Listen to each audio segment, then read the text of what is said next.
Hi vlog, welcome to my guys. Tama ba?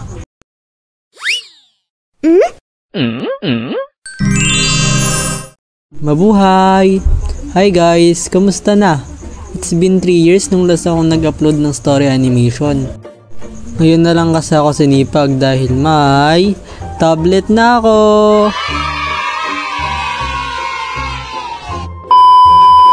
Hehe, share ko lang.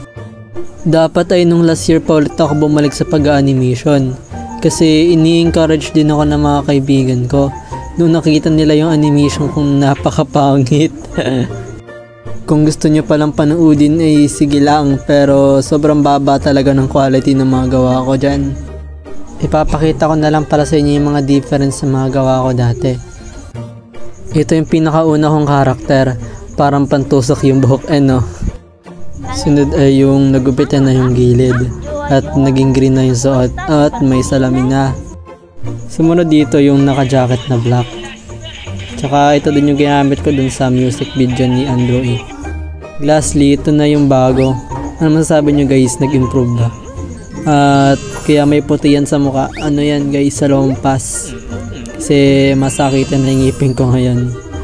Hanggang dito muna yung video natin kasi nag-research na din akong bumawa ulit ng animation.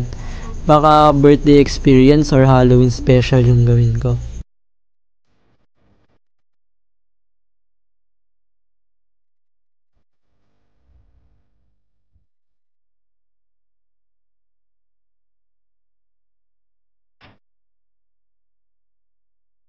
Ako ay study para sa dinay. Ano kung nagiging kong saya? Sa puso siya. Kung tumaway parang haha dito, haha doon, haha kung saan saan. Ano, gusto niya, remind na daw sa iba.